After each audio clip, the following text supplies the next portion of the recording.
Social studies.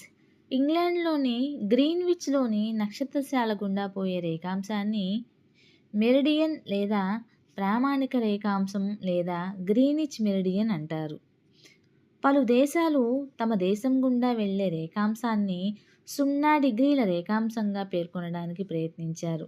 అయితే Greenwich గుండా వెళ్ళే రేఖాంశాన్ని 0 రేఖాంశంగా ఇంగ్లాండ్ నిర్ణయించింది.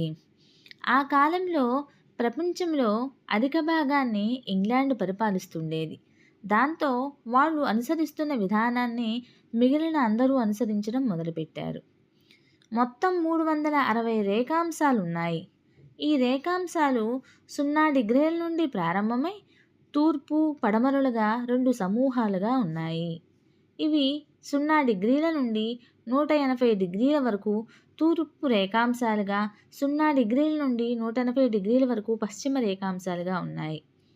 180 రేఖాంశానికి తూర్పు, పశ్చిమ రేఖాంశం అని పేరు. 0 180 రేఖాంశాలకు దిశలను సూచించే గుర్తులు తూర్పు, పశ్చిమ వంటివి ఉపయోగించరు. నెక్స్ట్, 180 రేఖాంశంను తూర్పు వైపుగా లెక్కించినప్పుడు తూర్పు రేఖాంశంగా మరియు పశ్చిమంగా లెక్కించినప్పుడు పశ్చిమ రేఖాంశంగా గుర్తిస్తారు. మిగిలిన రేఖాంశాలకు దిశలను సూచించే గుర్తులు ఉంటాయి. ఉదాహరణకు 28 తూర్పు రేఖాంశం కొరకు 28 తూర్పు రేఖాంశం అని, 127 పశ్చిమ రేఖాంశం కొరకు 127 పశ్చిమ రేఖాంశం అని గుర్తిస్తారు.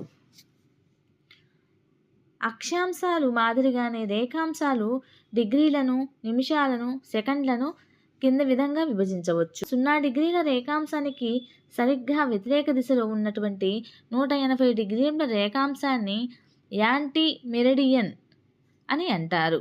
యాంటీ మెరిడియన్ అంటే యాంటీ అంటే వ్యతిరేకంగా అని అర్థం అన్నమాట. నెక్స్ట్, తూర్పు రేఖాంశాలతో తూర్పు అర్ధగోళం, పశ్చిమ రేఖాంశాలతో పశ్చిమ అర్ధగోళం ఏర్పడతాయి. రేఖాంశాలు ఊహాజనిత గీతలు. రేఖాంశాలు సమయము. భూమి స్థితి 1 రేఖాంశం మేర జరగడానికి 4 నిమిషాలు పడుతుంది. అంటే ఒక్కొక్క రేఖాంశం వద్ద వేరువేరు సమయం అవుతుంది. అక్షాంశాలు ఒకదానికొకటి సమాంతరంగా ఉంటాయి కాబట్టి వాటిని సమాంతర రేఖలు అని కూడా అంటారు. రేఖాంశాలు మెరిడియన్లను కూడా అంటారు. మెరిడియన్ అంటే మధ్యాహ్నం అని అర్థం అన్నమాట. ఇది మెరిడియానస్ అన్న లాటిన్ పదం నుండి వచ్చింది. ఒక రేఖాంశం దగ్గర సూర్యుడు నడినెత్తిన ఉంటే మధ్యాహ్నం అవుతుంది.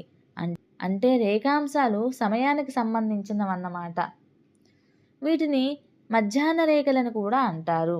ఒక ఉదాహరణ, 10 తూర్పు రేఖాంశం వద్ద సూర్యుడు నడినెత్తిన ఉన్నప్పుడు అక్కడ సమయం 12, మధ్యాహ్నం 12 గంటలు అన్నమాట. కానీ 9 తూర్పు రేఖాంశం వద్ద 11:56 నిమిషాలు,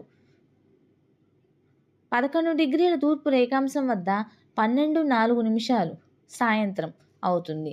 ఇది చాలా గందరగోళాన్ని సృష్టిస్తుంది. కాబట్టి ప్రపంచాన్ని గ్రీనిచ్ మెరిడియన్కి తూర్పు, పడమరలను కలిపి మొత్తం 24 కాలమండలాలుగా విభజించారు. ఒక్కొక్క కాలమండలం 15 రేఖాంశాల మేర ఉంటుంది. అంటే ఒక కాలమండలానికి మరొక కాలమండలానికి 1 గంట తేడా ఉంటుంది. 15 రేఖాంశాలు ఇంటూ ఒక అక్షాంశానికి 4 నిమిషాలు = 60 నిమిషాలు అన్నమాట. నెక్స్ట్, గ్రీనిచ్ మెరిడియన్ నుంచి తూర్పు వైపుకు వెళుతుంటే సమయం కలపాలి, పడమర వైపుకు వెళ్తుంటే సమయం తీసేయాలి. 0 రేఖాంశం వద్ద సోమవారం మధ్యాహ్నం పగలు 12 గంటలు అయినప్పుడు 180 రేఖాంశం అంటే యాంటీ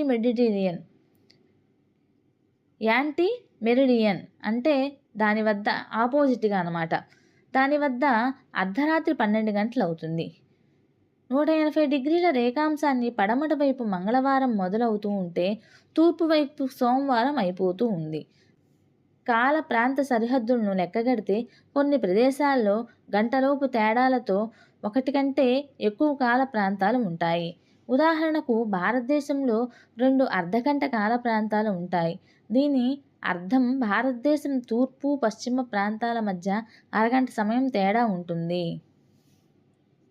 నెక్స్ట్, దూరంగా ఉన్న ఈశాన్య ప్రాంతంలో ఇంకా ఎక్కువ తేడా ఉంటుంది. ఇది చాలా సంక్లిష్టంగా ఉండి ఉపయోగకరంగా ఉండదు.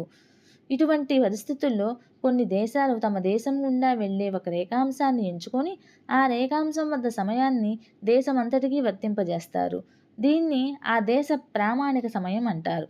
ఉదాహరణకు భారతదేశానికి భారతదేశ ప్రామాణిక సమయం అంటే IST, పాకిస్తాన్కు ప్రామాణిక సమయం.